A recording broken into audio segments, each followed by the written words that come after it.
Hello, everybody. Welcome back to our first episode of Snag Sport. I'm Shezza. Joining me today is Tin. Tin, how you doing?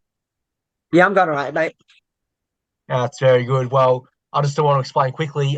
We tried to do this last week, and the audio didn't work. So that's why some of these stories are a couple of weeks old or 1 week old. But we do have a couple of new ones as well for you today. So without further ado, let's get straight into it. We're going to start off with the UCL semi-finals. So there were two. We had Inter versus AC Milan and Real Madrid versus Man City. I'm going to start off with Inter versus AC Milan. This was a 3-0 win for Inter on aggregate. We'll talk about the two legs together because they were pretty similar results. First leg, Inter scored two early goals through Dzeko and Mkhitaryan, 1-2-0. And in the second leg, they got a 1-0 win thanks to a Lautaro Martinez goal. So what do you make of the game, and what do you think of Inter's chances in the finals?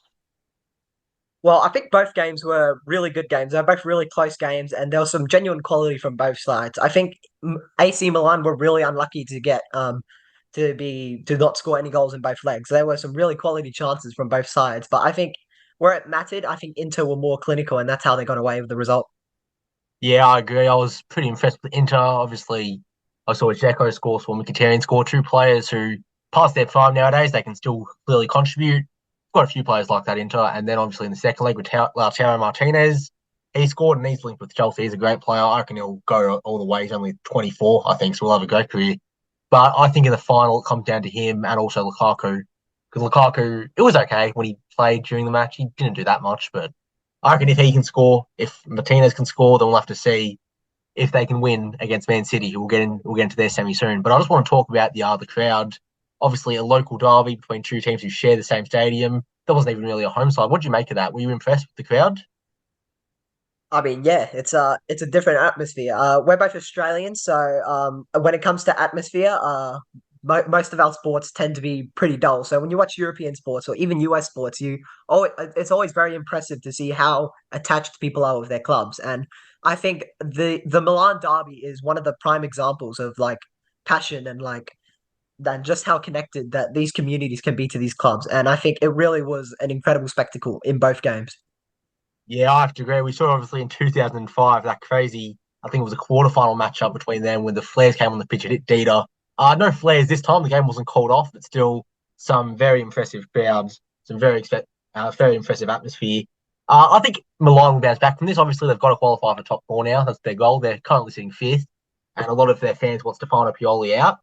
But we'll see. We'll see what happens. And obviously, Inter, I think they're pretty good for top four at this point, so they should make it. And then even if they don't, they'll make it. They'll make the Champions League if they win the final on June 10th. So we'll get into our second leg, our second match between Real Madrid and Man City.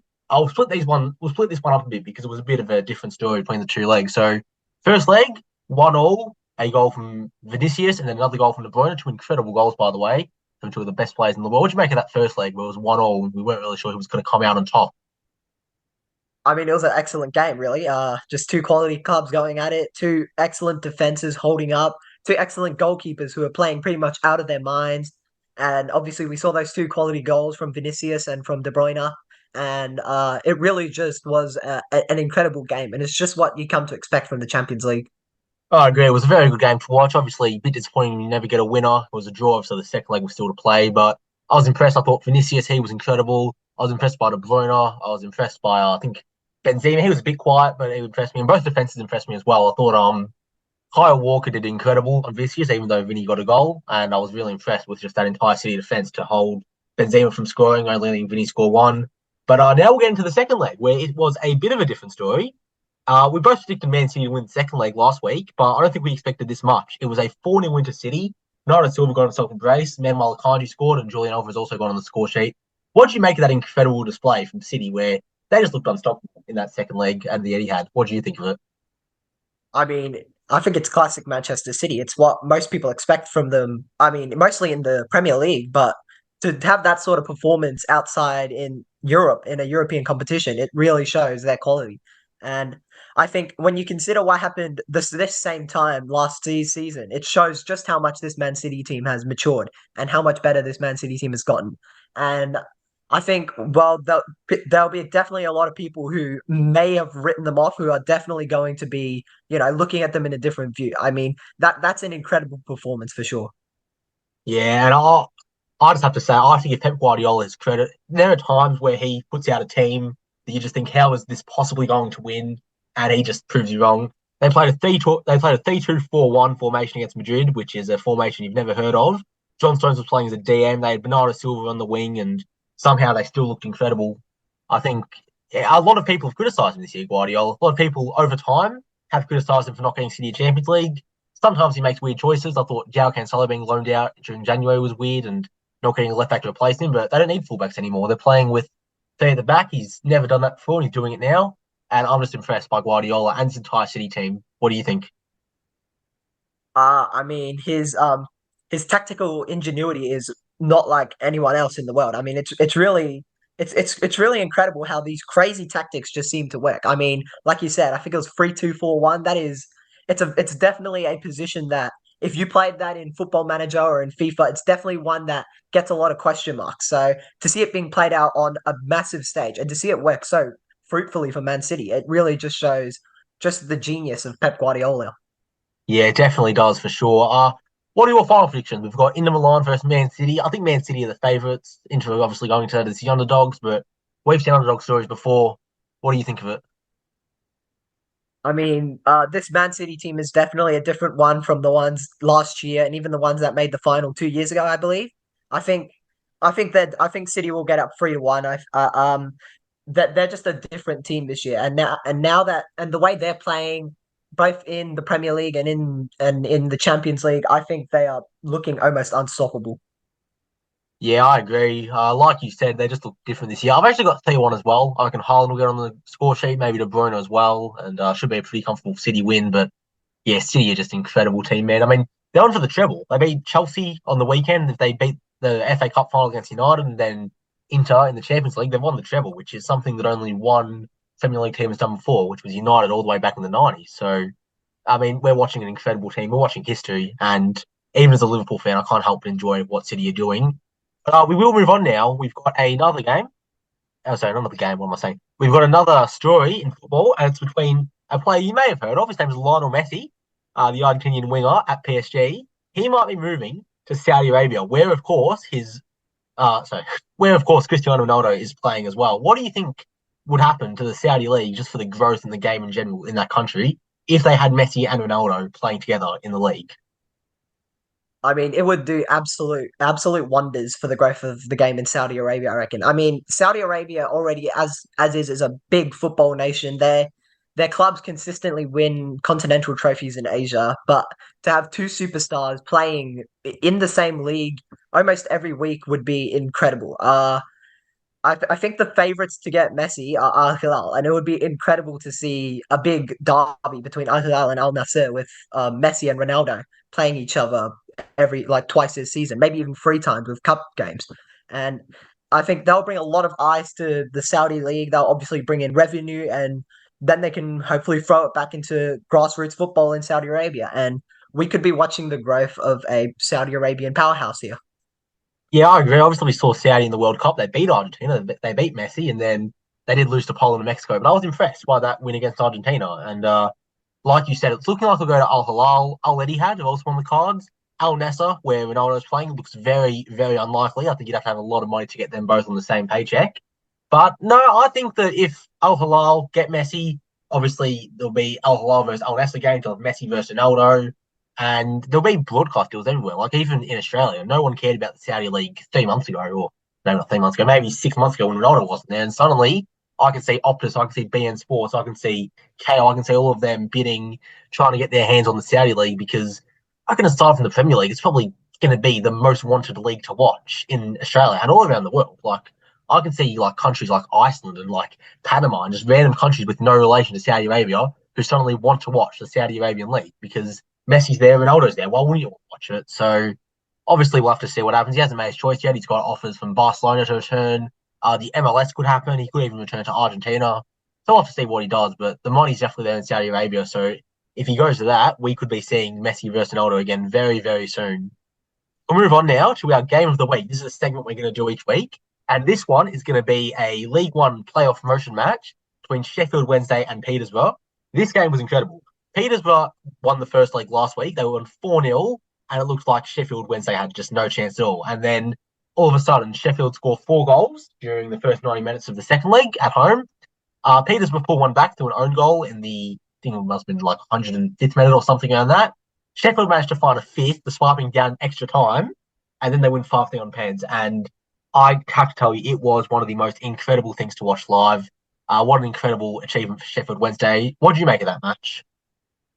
I didn't watch the second leg live. I watched the first leg live, and I was pretty disappointed with how poor Sheffield Wednesday looked. So to bounce back like that is, it's got to be one of the most incredible football matches I've watched ever. I can't think of a game that was this incredible. I mean, the way they played, the way they kept fighting back, even when down in extra time, it's really incredible. And I think Sheffield Wednesday can definitely prove themselves in the championship, and to see such a historic club like Wednesday back in the championship, I think it'll definitely be a positive thing for English football.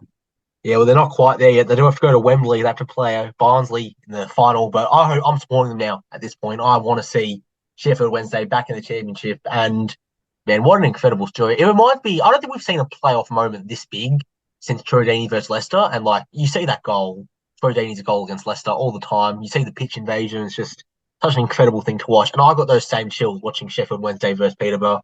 I just want to shine some light on one player. His name's Barry Bannon, plays for Sheffield Wednesday. He's their captain. He's been there since 2015. And he celebrated, not only scoring his goal, he celebrated winning the coin toss before the penalty shootout. So I love to see that. I love to see that passion from the captain, try to pull them back in. I can only imagine what him and the manager would have been saying throughout the week, trying to get some of those younger players on board, thinking that we can still win this. And shout out to him, shout out to the entire Sheffield Wednesday team. They have pulled off one of the most incredible comebacks we've ever seen. But speaking of Peterborough, we'll talk about a former Peterborough player now playing the Premier League. His name's Ivan Toney, playing for Brentford. He has been handed an 8-month suspension due to gambling. Now, some of the details are a bit murky. I don't think he gambled on a Brentford game specifically. I think it was other matches, but that's still not allowed due to the FA's rules and pretty much every sporting league's rules. But what do you think of Toney? Will he come back in the great form? Because he won't be back until January now. And how did Brentford recover from this? Do they go sign someone in the summer window, or what do you think is going to happen? Losing someone like Toney for as long as 8 months like that, that's pretty much halfway through the next season. That's definitely a big blow for Brentford. Um, if I was the manager at Brentford, I'd probably be looking at picking someone up. I'm pretty sure the suspension states that he can't do anything football related, so he won't even be able to go play for some Division 7 clubs or whatever. So he'll definitely be coming back a little bit, out of match fitness. He'll definitely won't have his sharpness when he comes back.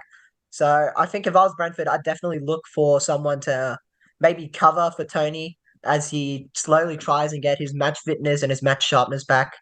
It'll definitely be interesting to see if he comes back the same player that he was before the suspension, because players who tend to be suspended for this long do tend to lose a lot, especially when they're missing out on regular match minutes. So it'll definitely be interesting to see how that turns out for him and for Brentford. Yeah, well, he's having an incredible season in the Premier League. He won't play the rest of the season, but he's going to finish with 20 goals and 4 assists in 33 matches. So for a club like Brentford, that's not someone you can easily replace. And I just wonder I mean, obviously they're going to try and get someone, but who do you get? Like, you can't go out and sign like a Lewandowski or an Mbappe or a Benzema because they're not going to stick around for 6 months just to replace someone. And obviously, if they did somehow get someone like that, you then take Tony's spot. But that's obviously very unrealistic. So what's the realistic transfer? Like, I'm thinking it'd have to be like something crazy. Like at best, it might be like I don't know Ibrahimovic on a 6-month contract. He's like 41 nowadays. But either that or just some championship striker like I don't know maybe Shea Adams from Southampton. They're getting relegated, but can't imagine it's going to be very good. I think they're not going to replace him like to the level that they want to. It might just even be Brian and Waymo up front now, but hopefully Toney comes back because even though he's made a massive mistake, I do like him. He's had a great season, and hopefully it's now up to him to keep some match fitness up, try to come back stronger from this suspension. He'll have to train at home and stuff, but yeah, just we'll have to see what happens now for Brentford. It's a bit of a bummer for them, obviously for their fans, but I'm sure they'll come back from it. They're a good team, Brentford. But we'll move on now to the SPFL, where Celtic have won the title once again. It's a massive achievement for them, and obviously their Aussie manager, Ange Postecoglou. So what do you think of that Celtic team? Obviously won another title. What do you make of their season? It's got to be just another classic Celtic performance. I know people joke about Celtic winning the Scottish Premiership 50 billion years in a row and really only being challenged by Rangers, but I think it just I think this year their quality was really proved. I mean, the way they move the ball is really incredible, and I think it's almost lengths and strides ahead of the rest of the SPFL. And I'm really excited to see where this Celtic team goes and where Ange and the rest of the players on that team go because they are really an exciting team.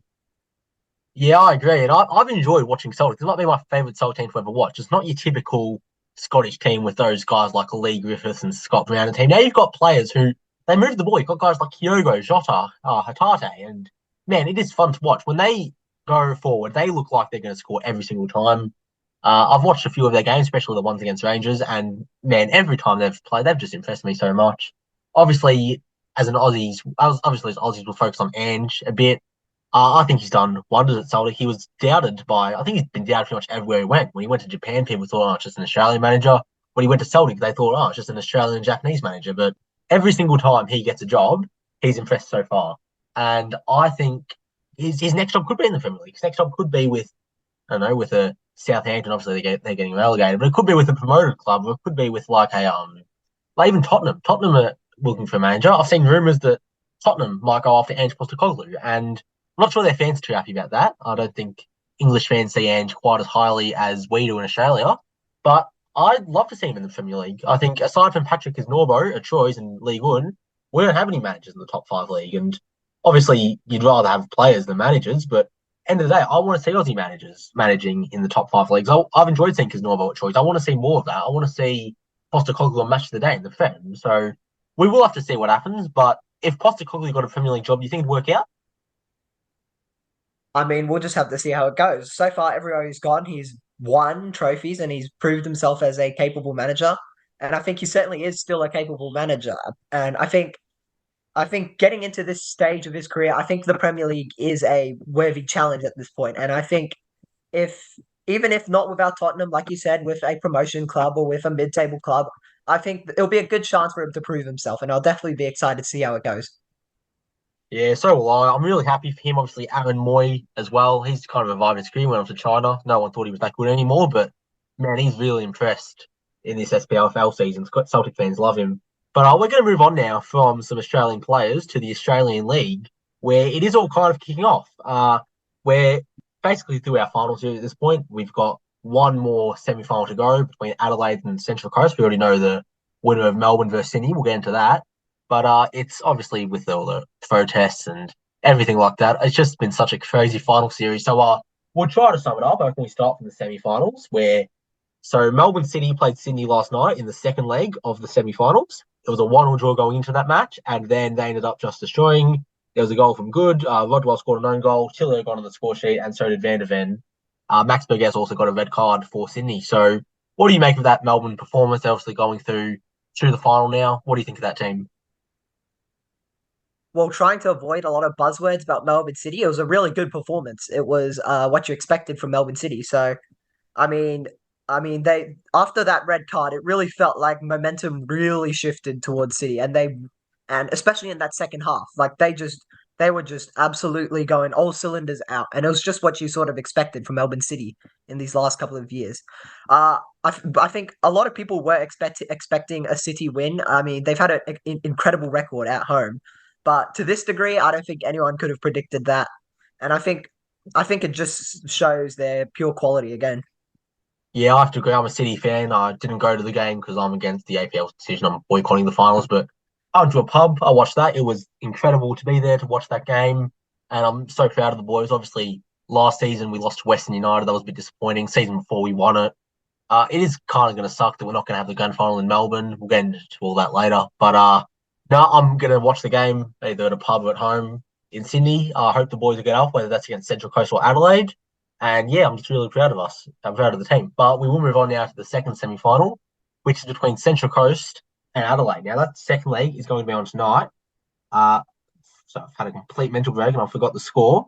Do you know? So, what's the score in the Central Coast Adelaide game? It is It's 2-1 on 2-1 to aggregate Central to Coast. Central Coast. So, my bad. I clearly apologise for that. But no, I didn't watch all the first leg. I watched a bit of it. Central Coast looked good. They just had the upper leg, especially get that victory away from home. It was an impressive match to me. Craig Goodwin scored early on, but Jason Cummings and also a goal from Gary got Central Coast to the lead back, and they won. It's now home ground advantage tonight. What do you think is going to happen? I mean, this is going to be an incredible game. I'd argue this is bigger than City versus Sydney FC. Honestly, I mean, when you consider the young guns, they'll be out for Central Coast Mariners. When you have Irankunda and Goodwin playing for United tonight, and I mean, it looks like it's going to be a sellout out in Gosford. So the atmosphere will be electric. The football, I'm sure, will be of an incredible quality, and I think there'll be a lot of eyeballs on this game. And I think if there was ever a game that could, bring some mainstream attention to the league, this game could definitely be it. Yeah, I have to agree. I'm looking forward to watching this one tonight. Obviously, I'm not sure if I'll watch it live because there's a bunch of sport on at the minute, but I'll definitely follow it and I'll have to watch closely to see if we get Adelaide or Central Coast in the final. I don't know who I prefer. Probably Central Coast because Adelaide have had an incredible season, and the attacking Goodwin and Irankunda does kind of scare me. But we'll have to see what happens. We'll get into Irankunda soon. There's a bit of news about him. But before we do, all final series we've seen fans protest and then not protest. It's gone back and forth. The RBB from Western Sydney Wanderers, they never protested. They all went to the game. The Code from Sydney, they did protest initially, and then a couple of meetings from Danny Townsend, they changed their mind. What do you think of all the protests? Just people going back and forth about it. Townsend trying to get fans into the game. What do you make of all of this? It's such a messy situation.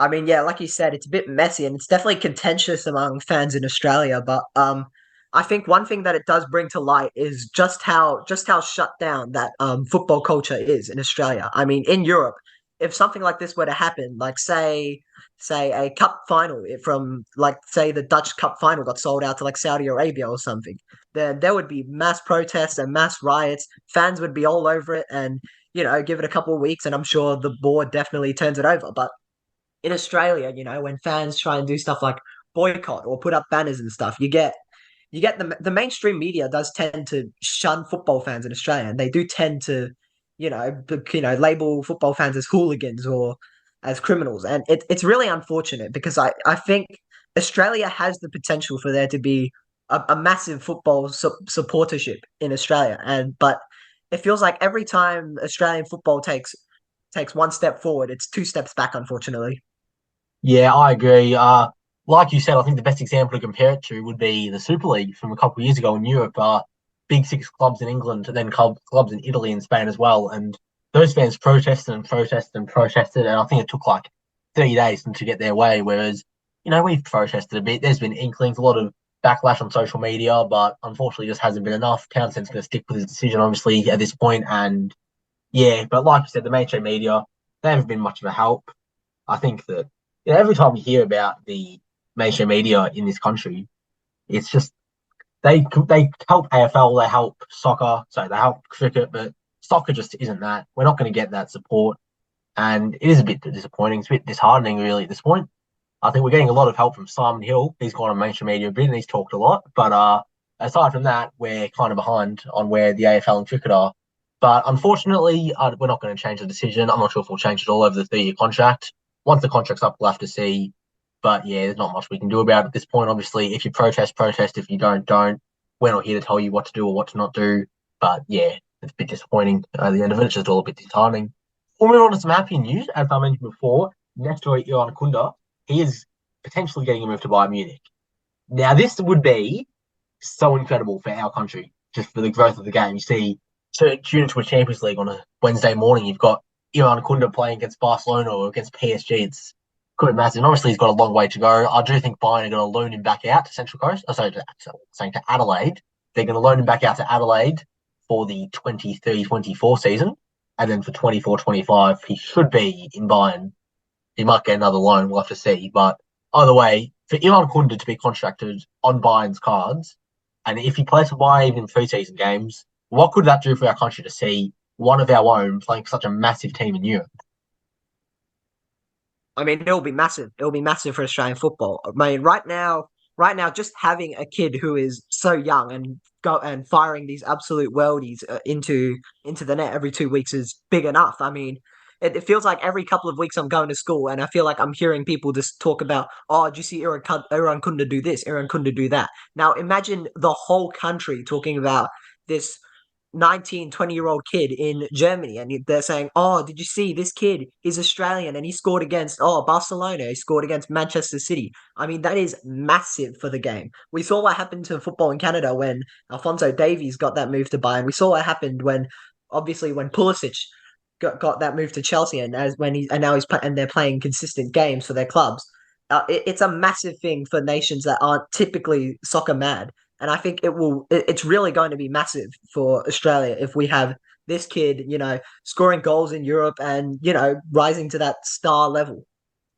Yeah, I agree. Like you said, Davies and Pulisic, they've done so much for their country. I also look at Mo Salah, who's helping Egypt. I look at Heung-min Son, who's basically turned the entire country into Tottenham fans single-handedly, which is incredible. He's so loved over there. And I think Irankunda could do the same for us. I do hope he does succeed at Bayern, obviously. Whether that's the right club for him or not, whether he could maybe then go to even like a Newcastle where Gohan Qual's at, I reckon maybe that could be a better suit for him. I'm not sure if Bayern have Coman, they have Gnabry, they have Mueller, they have a lot of good attacking players. I'm not sure where he squeezes into that, but he's only 17. He's got plenty of time to work that out. But either way, I am so excited for this kid. See him at the 2026 World Cup, see him at the Asian Cup at the end of this year or start of next year. And yeah, just incredible to see a talent do this well. As we've had Azani, we've had Wall, even Aaron Moy. He was a bit older, but he still came out of the A League, went to a Premier League club. But I think Irankunda could be our best player since like Tim Cahill and Mike Viduka.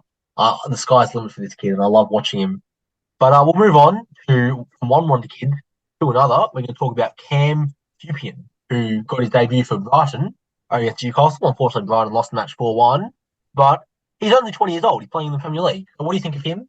I haven't seen much of him personally. He never played in the A League. He was in the youth academy in Sydney, but never played a senior A League match. He's gone to Brighton and clearly Deserby rates him. He's gone into minutes now, and do you think he can kick on for next season? Obviously, this season's about to end. There's 2 games left, but next season could he kick on? Could he maybe break into Brighton's team, then break into Australia's team? What do you think? I mean, I'm excited to see it. Like you, I haven't seen much of him either. His statistics in Premier League 2 and winning Player of the Month in April will definitely do stuff to boost his credentials for sure. But I'm really excited to see where it goes. I mean, he's still quite young.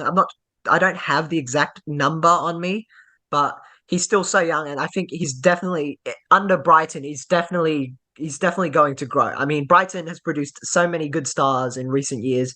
I think that it's a great setup for him to be in, and I think we'll definitely be hearing more of his name in the next few years. Yeah, absolutely. He looked sharp when he came on. I didn't watch the game, but I did tune into the last few minutes. I want to see how he went, and he looked alright. And yeah, like you said, he's in a great club. Obviously, Brighton, Ferguson, Trossard, Matoma, Enciso. He's the most recent one. Caicedo in the midfield. They raised so many incredible talents who just come out of nowhere. They seemingly just pop out of nowhere. They almost spawn in onto the pitch, but.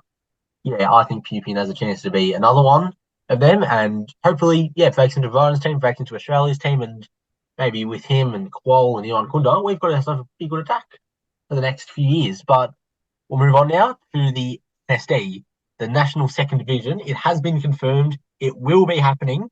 What do you think of this? Finally have a proper second division in this country. What do you make of that? It'll definitely be big for sure. I mean, from a development standpoint, it'll be massive for players to have a bridge between the NPL and the A League, which right now is a very, very massive gap, actually. And I think it'll definitely be a positive thing for football in Australia. But from a fan's viewpoint, I think this is going to be massive. There were a lot of fans who were disenchanted with the A League after the National Soccer League shut down, and there were so many fans who never moved to that A League. And when I believe the first advertising campaign for the A League was old soccer, new football. And that definitely did a lot to, turn some old fans away. But having these clubs back on a national stage, clubs like South Melbourne and Melbourne Knights and Sydney United, and even clubs like Wollongong Wolves, if they get in, I think having these local clubs who have such a long storied history and have, just this incredible, like, ties to their community, even stronger ties than clubs like Central Coast Mariners and Newcastle Jets. I think it'll be massive for fans in the A League, or for in Yeah, Australia. Sorry. yeah, I can't help but agree. Obviously, you look at like even South Hobart, they're getting a team. We've got 2 teams next year. There's going to be Canberra, Croatia, and Gunghal United, hope I pronounced that right. I do think one of them will be cut. But either way, we've got teams from South Australia. We've got a lot of teams from Queensland, actually. Brisbane City, Brisbane United, Gold Coast Knights, Gold Coast United might make a comeback as well. I'm not sure they might not be the same team that Clive Palmer once had. It'll be a different affiliation. But either way, I'm looking forward to seeing a proper second division around the country because at first I heard about the NST. I'm thinking, oh, it's just going to be Victoria teams and New South Wales teams. Still cool, of course, but no, we're going to have teams in South Australia, Tasmania, Queensland, and the ATT. And hopefully, if this does succeed, we can get some teams in Western Australia and maybe even the Northern Territory. Like, I understand why they were hesitant to include Western Australian teams. It's a lot of travel, a lot of funds to pay if this doesn't work out. But if it does work out, then why not get a team in Perth? Why not even get a team in Darwin or in Alice Springs? And we can actually have a proper second division where there's promotion and relegation and maybe even a third division in the future. But I think there's going to be a lot more local games. Obviously, not many in my area where you're from out in the western suburbs. It'll be a lot more local for you. But either way, I'm looking forward to seeing it. I'll probably try to get to a few games, and yeah, it'll just be good to have finally a proper football culture in this country, which I think could come off the back of this NSD. But we will get into something else now. We've got the Asian Cup, the draws have happened. Now, we're both Australian. You also have some Vietnam heritage. We'll get into Vietnam as well. But to start us off, we'll go into Group B, where Australia are. We've got Uzbekistan, Syria, and India. Now, what do you make of that? I mean, it's an interesting group for sure. In the gentlest terms, Australia probably are favourites to get out of the group, but I think I think with the way Asian football has been developing, the gap is definitely getting smaller between these small nations and these big countries. So I wouldn't be surprised if we see, Uzbekistan scoring one or two past Australia, or if we see India, getting one over the Australian defense. But I'm really excited to see how it goes because it'll definitely be a bit good to see these little nations proving themselves against a proven big game winner like Australia.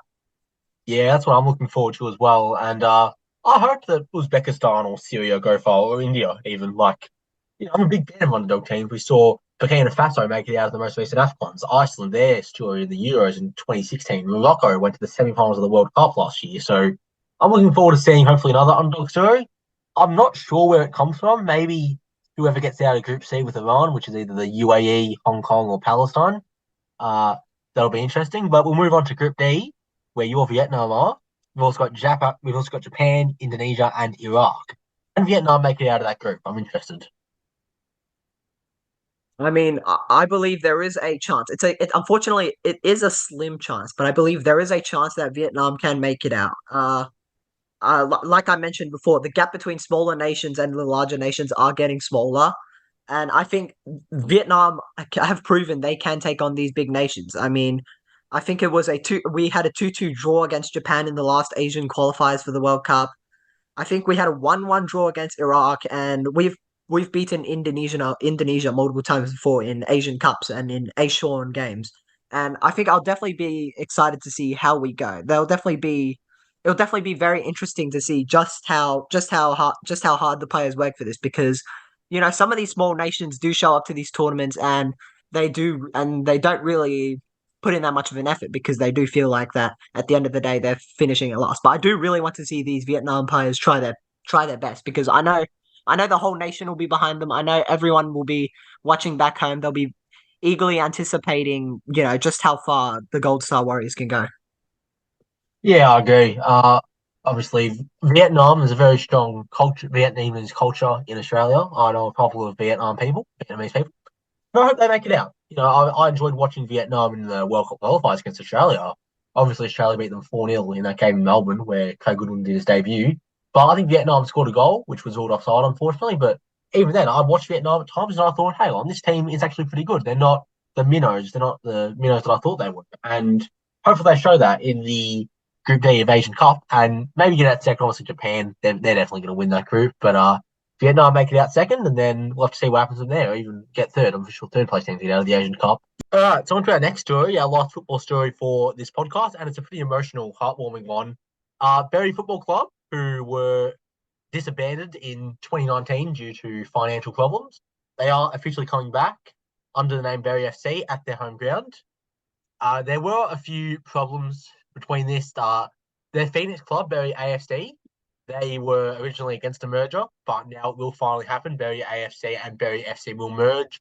I believe that Berry AFC players will go to Berry FC and the old Berry FC stadium will come back or something. It is a bit confusing, but nonetheless, it will be great to see Berry FC back in the football pyramid. What do you think of this? I mean, it's definitely going to be a good thing for sure. I mean, the way the English football pyramid works, the more these little towns have their football clubs, I think the better it is because part of the reason people love football so much is because these small clubs have this potential to go on runs in the FA Cup or get these big promotion streaks and go all the way to the Premier League or even to the English Football League. And I think it's one of the beautiful things about football, and there's not a lot of things like it in any other sports. Yeah, I have to agree. We obviously just talked about how Australia are going to get their own promotion system, but it's never going to be the same as England. Nothing will ever top England's promotion relegation system. I'm not sure where Barry will start. I don't think it'll be the fourth tier where they originally were in 2019. I don't think that'd make much sense. It might be the bottom of the pyramid, but even then, I just cannot wait to see them back and just doing their thing. Obviously, the incredible thing about promotion and relegation is these underdog shows. We're seeing Luton Town, who are going to go, they're going to play in the playoff final against Coventry in a few days. If they win that, they'll be in the Premier League. And only 10 years ago, they were in the non-league. And Barry could do the same. We could see, obviously, Wrexham are probably going to do the same with Ryan Reynolds, but like any club, Dorking could do the same. Marine AFC could do the same. Any club, no matter how unrealistic it is, has the right to dream that they could be in the Premier League one day. And it's just so special to me. It's so special to a lot of people. And I'm just so happy that Barry are back. It's going to be so good to see them back. Yeah, I think it really is just a good thing for their community. I mean, to lose your club is always a difficult thing.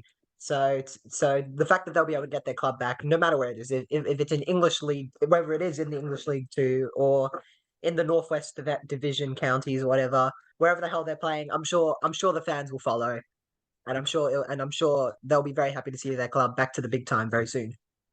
Yeah, absolutely. They'll follow. They've stuck with them during this time where they weren't even a club and they're finally back. That is going to wrap up our football segment today. We're going to move on to another sport, the NHL playoffs. Now, I'm not that big of an NHL expert. Tin knows much more than I do. So, Tin, do you want to take us away with the NHL playoffs and I'll try to follow along? What's been happening in the hockey leagues? All right, so we're down to the conference finals now. The Eastern Conference Finals. The game one was played last night in a game that went to quadruple overtime and finished at around 1 a.m. in Raleigh. It was a 3-2 win to the Florida Panthers over the Carolina Hurricanes, and it was really quite an incredible game. And right now, the Golden Knights and Dallas Stars are heading to overtime in their game. It is tied at 3-3 in game one of their series, and it will be really exciting to see where they go. Now, I know you're not that big of a hockey fan, but I'm just curious. What do you think about games going to quadruple overtime? Like what does it feel like from the outside to see these games that run for 5-6 hours? Oh, man, a quadruple overtime. That just is incredible. Like, I feel like even if it was a quadruple overtime in lawn bowls, I'd have to tune in just because how intense and how close that game would be. I did see the highlights of last night's game, which went to quadruple overtime between Florida and the show one. And yeah, I am really enjoying hockey playoffs, even though I'm not that big of a hockey fan. I do think that Vegas and the Stars will be a good matchup. That's happening right now. That's going on overtime if they all draw. I think Dallas will just get over the top. I know you support Dallas. We'll be happy to hear that. But yeah, either way, it's been an incredible playoff series. We've got quadruple overtimes. And yeah, it's just incredible. Hopefully, we get maybe another quadruple overtime in this one between Stars and Vegas. But either way, I'm looking forward to seeing what happens next. I'm pretty sure I saw a stat on the ESPN broadcast just earlier. I've got the game on to the side while we record this. This will be the 20th overtime game of the playoffs so far, which will be really interesting. What are your thoughts on that? What do you think about this many games having these really tight finishes?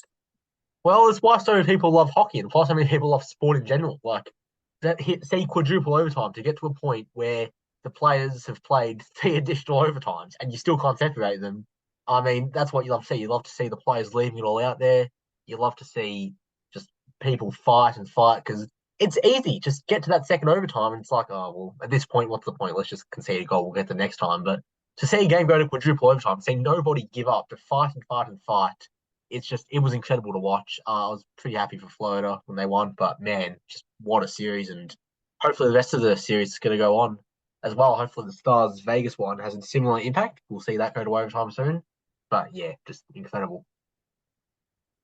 Yeah, and that'll definitely be big for sure. Anyways, we'll move on now to the next big story in the NHL. The draft lottery was conducted 2 weeks ago, I believe, and the Chicago Blackhawks have won the draft lottery. They will secure first rights to Connor Bedard, who is one of the biggest talents in hockey, pretty much ever. He's a generational talent. So I know you don't know much about this Chicago Blackhawks team, but what do you think a generational talent does for teams in sports in general? Like I said, not a big hockey fan, but Connor Bedard, that kid looks special. Like you watch him on the ice, man, just incredible talent. And I want to say I'm happy for Chicago, but I support the Ducks, so I'm not very happy for Chicago. Yeah, but look, getting a generational talent like Bedard, like Wembanyama in the NBA, we'll get into that soon. But just get a generational talent, flip your team around. Obviously, Chicago, they've had a rough couple of seasons. They're hopefully going to bounce back from this. Obviously, Bedard can take them back to the promised land and get them back on top. But even though it will hurt to not see him in a Ducks uniform, I am going to watch his career. I think he's a great player, and we'll have to see where he goes from here. For a team like Anaheim to have 33% odds, which is pretty much a 1 in 3 chance of winning the first pick and to miss out. I mean, what do you think that does for a franchise to miss out on a generational talent by just that much?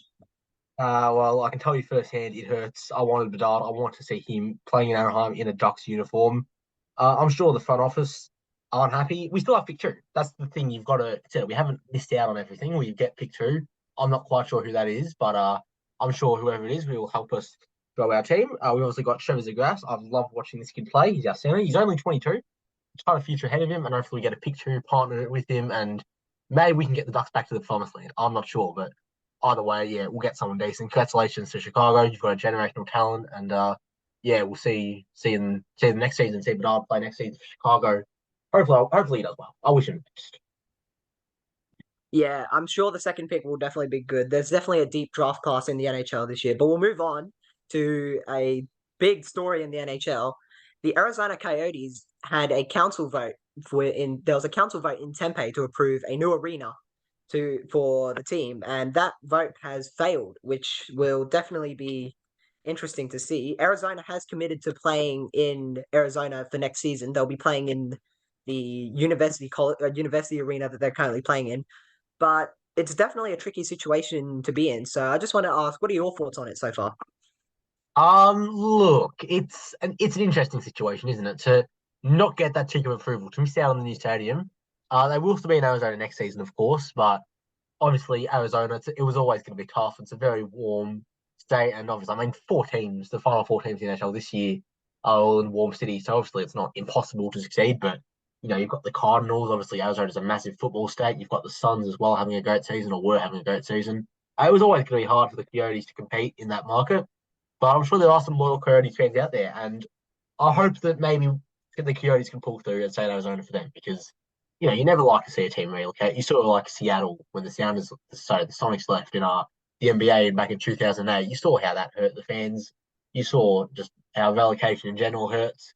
Even like the football permit in England where AFC Wimbledon went to Milton Keynes. Obviously, that was crazy. That hurt fans so much they felt betrayed. And I'm sure it won't be as dramatic in the NHL when the Coyotes maybe leave. But either way, hopefully they get through it. What do you think about it?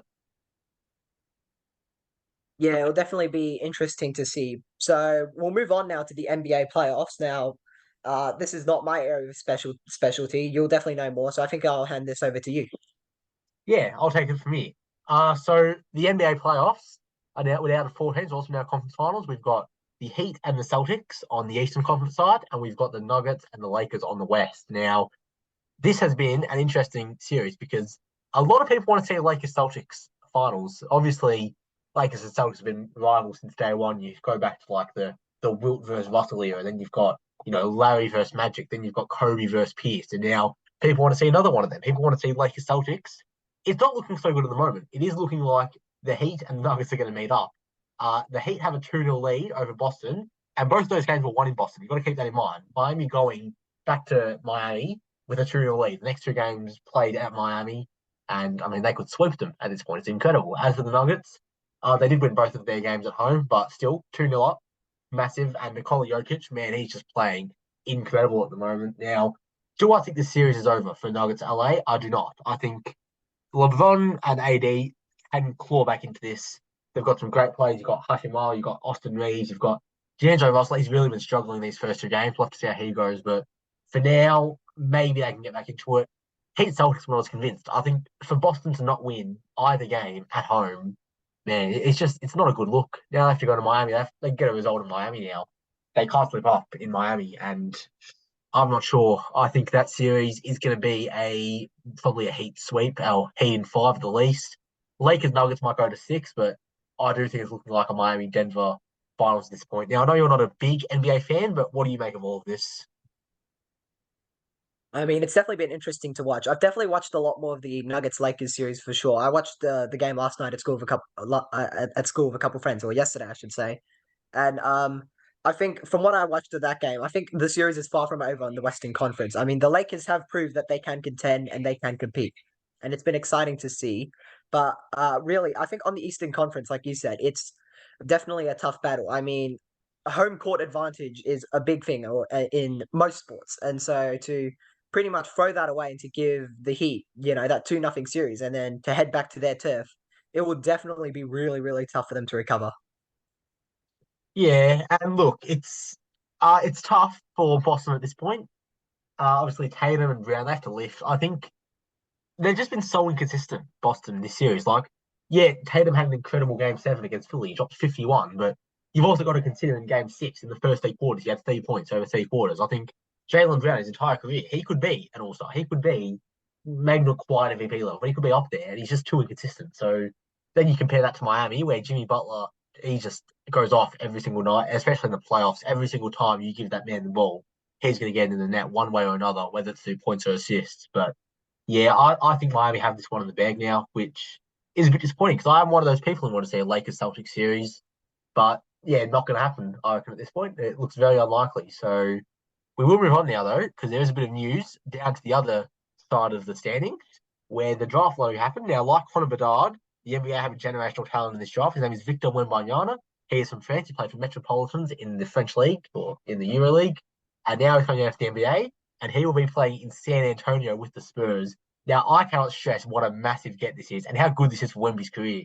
You've got Greg Popovich as your coach. Now, Popovich is older, maybe not as sharp, I'm not sure, but I think he knows his things. Popovich. We saw Popovich transform David Robinson into a beast. We saw him transform Tim Duncan into a beast. Even guys like Parker and Ginobili. He gets talent and he makes it work. Now the Spurs had a few rough seasons. I think ever since maybe Kawhi left, and then DeRozan that era didn't really work out. Then he left as well, and then yeah, they traded Dejounte Murray last season, and now last season or this season they just weren't that good at all. No one was really there to do anything. But now you get Wemby in. I think sky's the limit for San Antonio, and I think Wemby's going to have an incredible career. What do you think about this?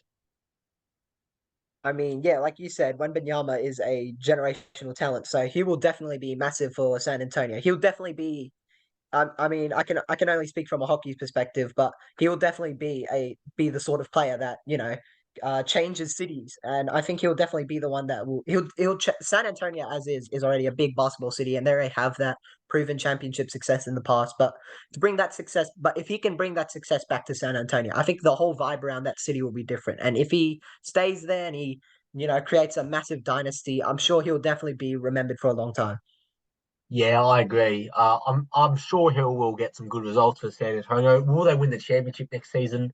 Obviously not. They're still a long way away from that. But man, you just give Popovich the keys, he'll get you something good. He got Tim Duncan five championships. He got David Robinson a few championships. So this is the guy you want your hand. This is the guy you want your career to be in the hands of, as opposed to if you went to Detroit or Houston.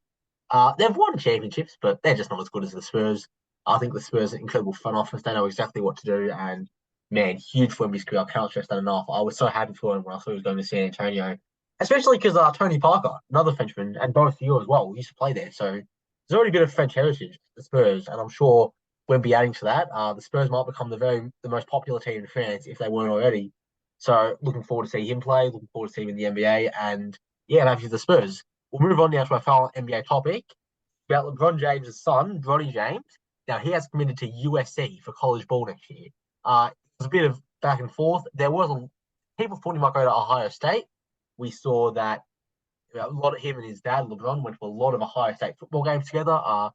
And LeBron's hometown looked like it was going to happen, but no, he's gone to USC, and I'm happy for him. What do you think of this? I mean, I think it'll be a big move for him for sure. USC can produce talent. I'm almost certain. I'm not a big college basketball person. I watch March Madness, but I'm not general. I don't generally keep my tabs on it. But I think USC is a good school to go to grow, and I think he'll definitely be a big part of their team for sure. Yeah, absolutely. And they've got a good team next year as well. They've got a DJ Rodman, who's Dennis Rodman's son. He's going to transfer to USA next season. So that's going to be DJ Rodman, Bronny James, and then the number one prospect, Isaiah Collier. They're all going to be on the same team next year in USC. And yeah, we'll have to see what happens. I think USC have kind of taken UCLA's title as the big college basketball team in California at this point. And obviously, who doesn't want to live in California? So I can see why they get a lot of talent there. But no, happy for Bronny. LeBron said he was the first person in the family to go to college. Obviously, LeBron didn't go to college, went straight to the NBA. So that is nice to see. It's nice to see emotional stuff like that about how happy LeBron is. I'm happy for Bronny as well. I mean, he's always been LeBron James' kid. To have to handle that pressure every time he goes out and shoots a layups on the court before a game for one of LeBron's games, even at 4 years old, people thinking, oh, that kid's LeBron James' son. He's going to be in the NBA. And he's just handled himself tremendously over the years. He's got great basketball IQ. He's more of a point guard. His dad's a small forward, obviously. He's more of a point guard. And I think, will he reach the height that his dad did? Probably not. That's obviously a very high expectation to live up to. But I could see him making an all-star team. I could see him playing like a Jalen Brunson role, as a DeJounte Murray role, something like that. That's obviously his ceiling.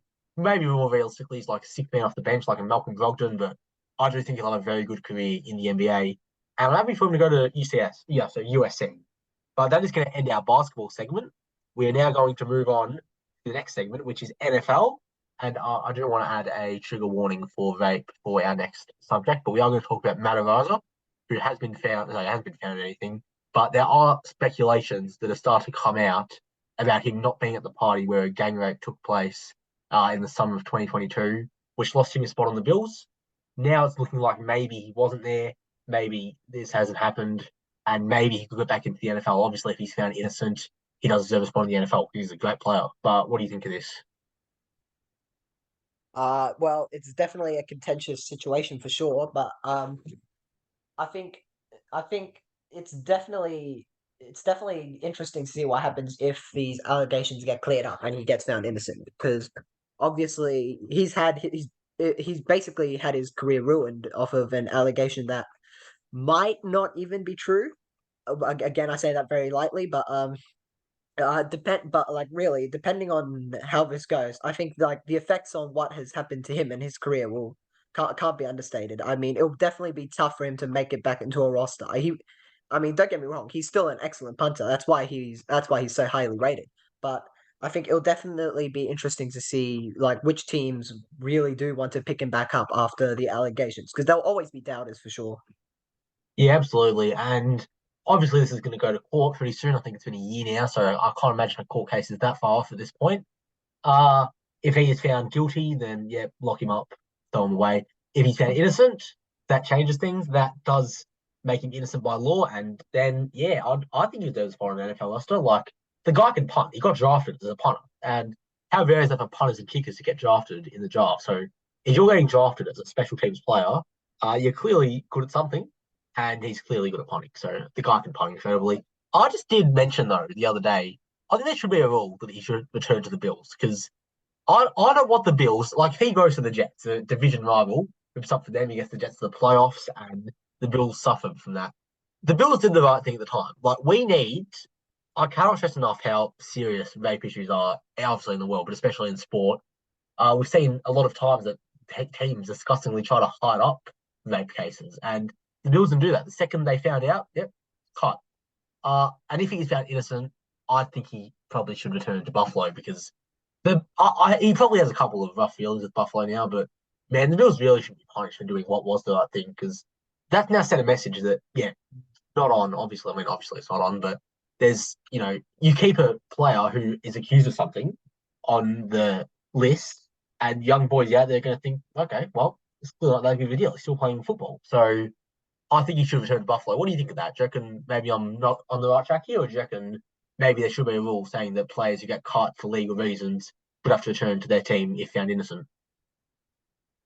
I mean, by definition, he was cut, so yeah, he is no longer on the team. But I feel like these sort of things are better, better treated as suspensions. I know in other sports, I think in hockey we've had indefinite suspensions, and I feel like those sort of things are probably the way to go. I mean, if this is a player that you really want, but again, you're not so sure about the allegations, I think indefinite suspension is the way to go.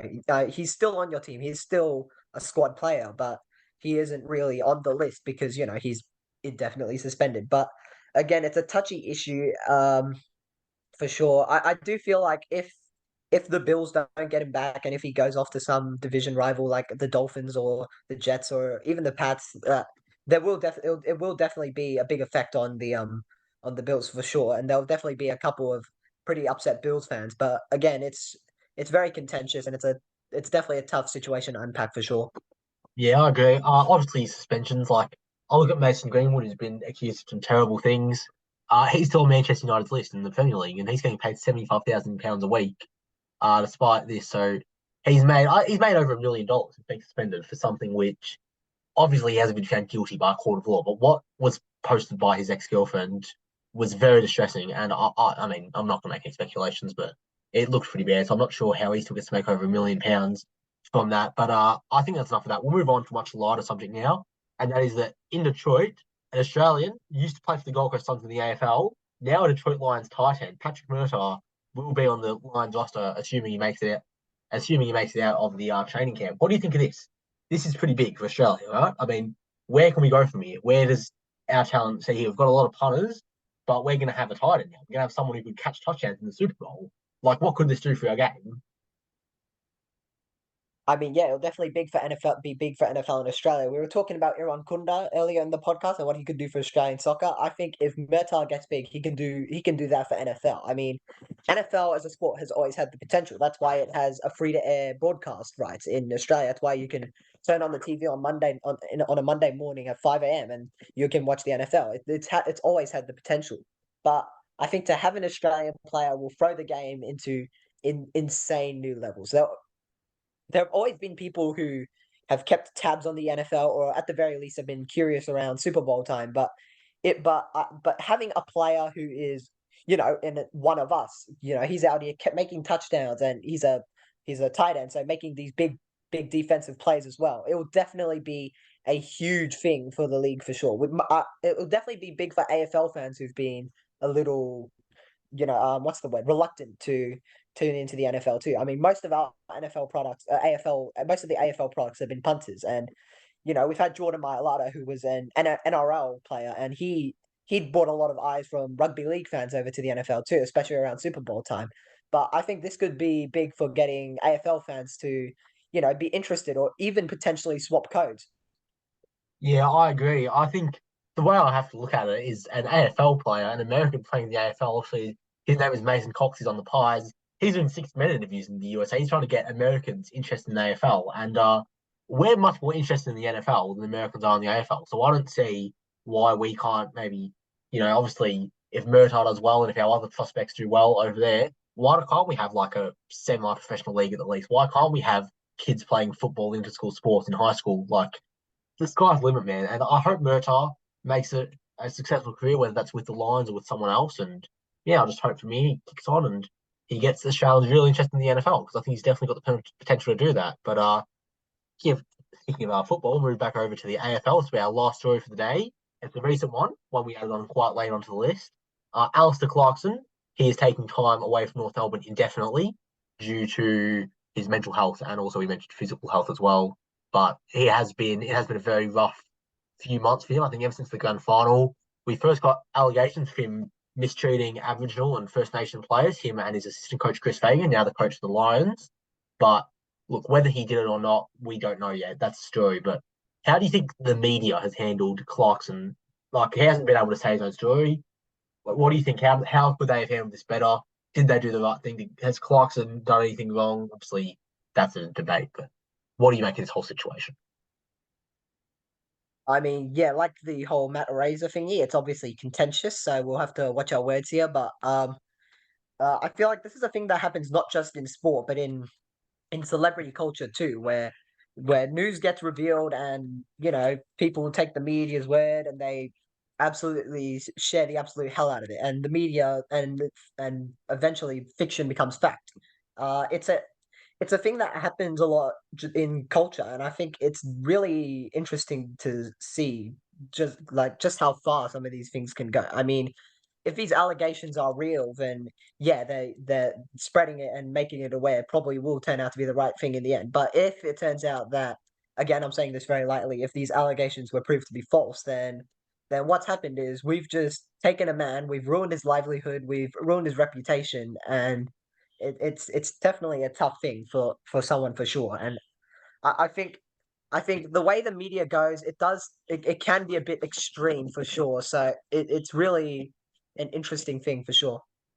Yeah, I agree. Obviously, we'll maybe step away from the allegations. They're very serious. They should be treated seriously as such. But I think we step away from that and we just take time to reflect on how the media can just do better. I want to be in the media. I want to. That's why I'm doing this podcast. That's why I've got a YouTube channel and everything. I want to be a sports journalist. But I do think that while it is important to get the news across, because if we don't get the news across, then potential allegations of numerous First Nations men and their families being mistreated just never gets heard of, and we're not here. But at the same time, I think that we need to consider everybody in the story. Everybody's got obviously mental health they need to look after. Everybody's got their own problems, and I think it's important that we maybe just take a step back and let's not. I don't want this to be a time to debate over Alastair Clarkson and the allegations. I think we just all need to step back from this for a bit.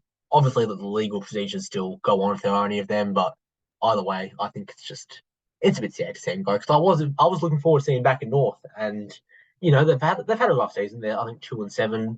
They didn't win their first two games, so it was good to see him back. It was good to see him happy. We saw after that incredible win against Freo in the West that he looked incredibly happy, and now after this, maybe we never see him in the AFL again. But either way, it's a bit sad. But look, well, that is going to end today's podcast. Thank you all so much for listening to the first episode of Snag Sport. We hope you enjoyed it. I am Shezza. He is Tin. You want to say anything before we go, Tin? I don't really have anything to say. Just a quick score update. The Vegas Golden Knights have gotten up over the Dallas Stars, unfortunately. Ooh.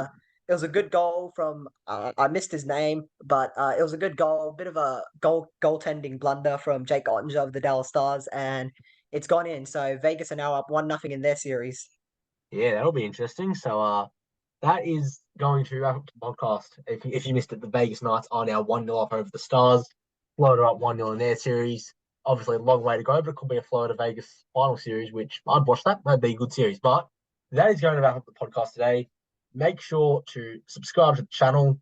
Make sure to like, comment, tell us, give us some stories. If you see a story, why don't drop it in the comments? We'll talk about it in the next podcast. But we hope you enjoyed it. We put a lot of time into this. Thank you all so much for watching, and we will see you next time. Goodbye.